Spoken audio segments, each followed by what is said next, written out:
assets. Real value. Good morning. It's Monday. It's the 12th of January, 2026, and this is a very, very big day because Basel III comes into full force. There are parts of the world that are desperately trying to get an extension and twist the rules, because if they can't, then they're bankrupt, because they've been declaring paper as real world assets. But now the rules have changed. We have to look at the way that the banking capital system works. So they declare their wealth. So I remember 20 years ago, maybe 30 years ago, I used to bank with a bank called Julius Baer in Switzerland. And my bank manager was telling me at the time that they leverage gold probably 100 times. So they sell 100 times more gold on paper than what they actually have.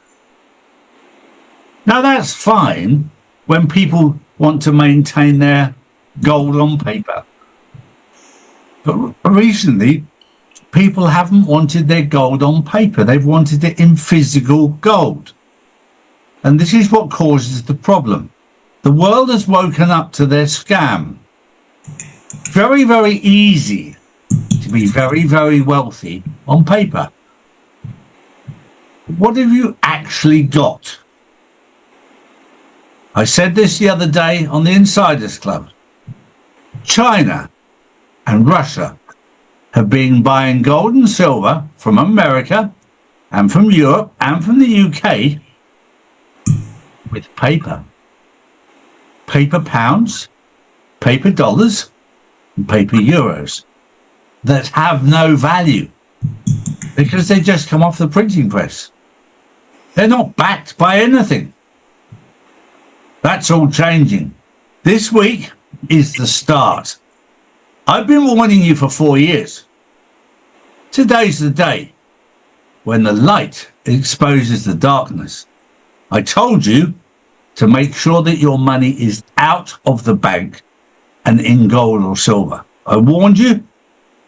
We're getting very, very close to the time now where it could be too late. It's up to you. It's your choice. Take the risk. I know I made my choices. This is not financial advice. This is just experience from a 65-year-old man who many times in his life has lost everything and regained it.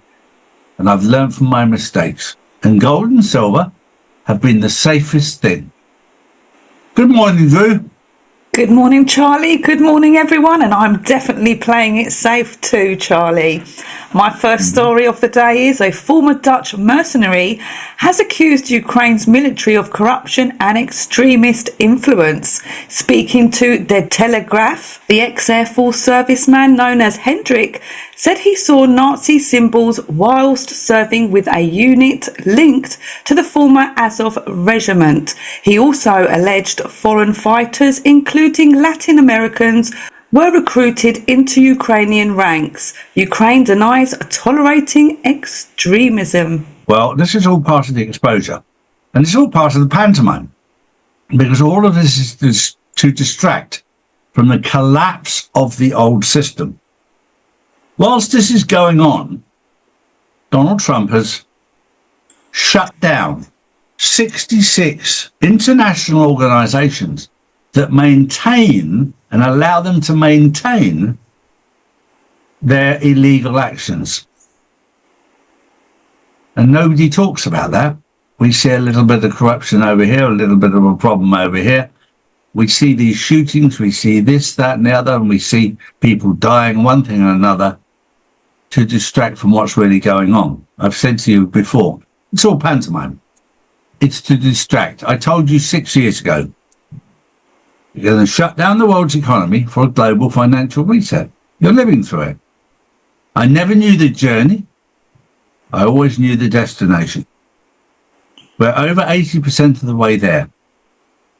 We've gone through most of it without even knowing what's going on.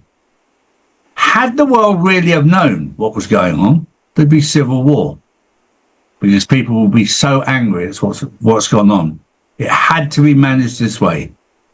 But sit back and enjoy it, because the next few weeks are going to be amazing. True. Next up, Iran nationwide internet blackout is still in place.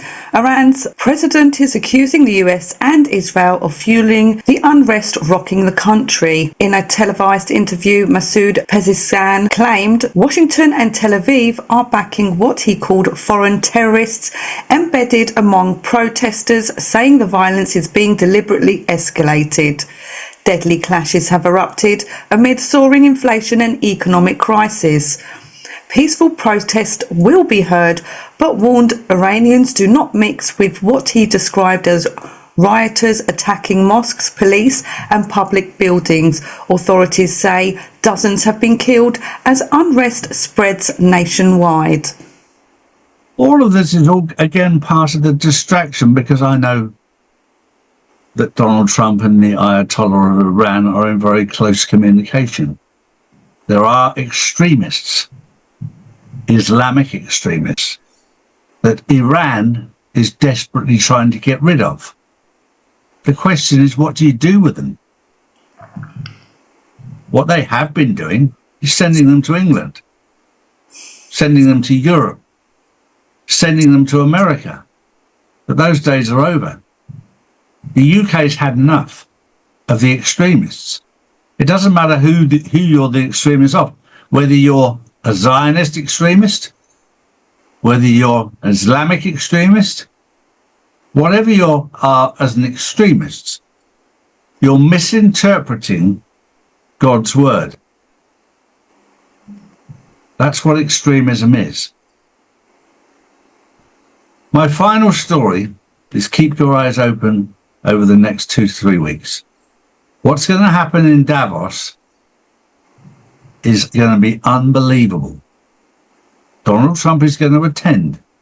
The mainstream media is going to try and spin it that he's a dictator. He's this, he's that, he's the other.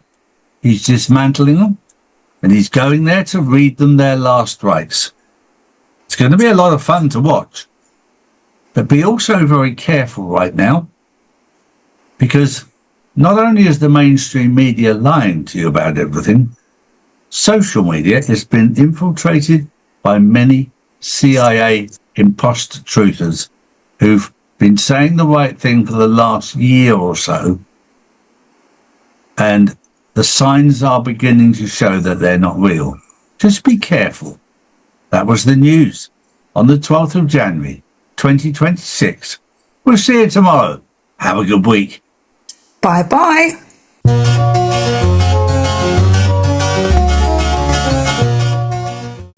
Noble Gold.